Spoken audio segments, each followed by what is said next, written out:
வணக்கம். நள தமயந்தி பாகம் 2. திருமணத்திற்கு பிறகு நளன் தன் மனைவியான தமயந்தியை நெடுத நாட்டிற்கு அழைத்துச் சென்றான். சுயம்பரத்திற்கு வந்து ஏமாந்து போன தேவர்கள் அத்தனை பேரும் கடும் கோபம் கொண்டார்கள்.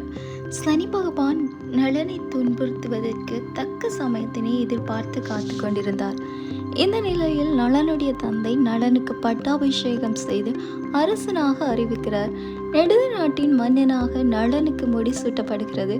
நளன் மக்களின் நலனில் அக்கறை கொண்டவனாக நல்லாட்சி புரிந்து வந்தான். நள தமயந்தியின் இனிய இல்லறத்தின் பயனாக 2 குழந்தைகள் பிறக்கிறார்கள். அவர்கள் இந்திரசேனன், இந்திரசேனா ஆகும். தக்க சமயத்தினை எதிர்பார்த்து சனி பகவான் காத்து கொண்டிருக்கிறார். ஒரு நாள் நளன் கோயிலுக்கு போகும்போது தன்னுடைய கால்களை சரியாக கழுவாமல் போனான். இதனையே காரணமாக கொண்டு சனி பகவான் நளனை பீடித்தார்.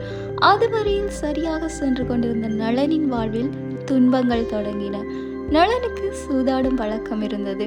ஒரு நாள் நளனுடைய அமைச்சரான புட்கரன் அவனை சூதாட்டத்தில் தோற்கடித்து அவனுடைய ஆட்சியையும் நாட்டினையும் பெற்றுக்கொண்டான்.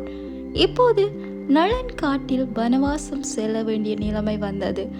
தமயந்தி தன் 2 குழந்தைகளையும் அவளுடைய அன்னையிடம் ஒப்படைத்துவிட்டு நளனுடன் சென்றாள். காட்டில் சரியாக உணவு கிடைக்காததால் இருவரும் சோர்வுற்றனர். நளன் தமயந்தியிடம், "நீ என்னோடு வந்தால் மேலும் பல துன்பங்களை அனுபவிக்க வேண்டி வரும். எனவே உன் தந்தையிடம் செல்" என்று கூறினான். ஆனால் தமயந்தி அதனை மறுத்து அவனோடு இருப்பதாக கூறினாள். எனவே நளன் தமயந்திக்கு தெரியாமல் அவள் தூங்கும்போது அவளை விட்டு அகன்றான். கண் விழித்து தமயந்தி நளனை காணாமல் தன் தந்தையின் நாட்டிற்கு சென்றாள். தமயந்தி அவளின் தந்தை வீட்டில் உள்ளாள் என அறிந்து நளன் நிம்மதியடைந்தான். தமயந்தியை பிரிந்து சென்ற நளன் அடர்த்தியான காடு வழியே செல்லும் பொழுது "காப்பாற்றுங்கள், காப்பாற்றுங்கள்" என்னும் அபய குரலினை கேட்டான். அந்த குரல் வந்த திசையை நோக்கி சென்று பார்க்கும்போது அங்கு மரங்கள் தீப்பற்றி எரிந்து கொண்டிருந்தன. அதில் சிக்கிக் கொண்டிருந்த கார்கோடன் என்னும் பாம்பே அவ்வாறு கத்தியது. உடனே நளன் அந்த பாம்பை தீயிலிருந்து காப்பாற்றினான். கார்கோடன் நளனுக்கு நன்றி கூறியது. மேலும் அவனுக்கு உதவி செய்யும் பொருட்டு அவனுக்கு நீ உருவம் மாறும் வரத்தினை வழங்கியது. இதனால் நளன் கூன் விழுந்த கிழவனாக மாறினான். மேலும் கார்கோடன் நளனிடம், "உனது அழகான உருவம் எப்போது வேண்டுமென்று நினைக்கிறாயோ அப்போது இந்த உடையை அணிந்து கொள். உனது அழகிய உருவம் திரும்ப கிடைக்கும்" என்று கூறி ஒரு உடையை கொடுத்தது. நளன் கார்கோடனுக்கு தன் நன்றியை தெரிவித்தான். அதன் பின் நளன் கூன் விழுந்த கிழவனின் உருவத்தோடு அயோத்தி நாட்டிற்கு சென்றான். அங்கு ஒரு அரசனுக்கு தேரோட்டியாக இருந்தான். நளனுக்கு மிகவும் வேகமாக தேரோட்ட தெரியும். அந்த வித்தையை அரசனுக்கு கற்றுக் கொடுத்தான். இவ்வாறாக நளன் தேரோட்டியாகவும் தமயந்தி தன் தந்தை வீட்டிலும் வாழ்ந்து வருகிறார்கள்.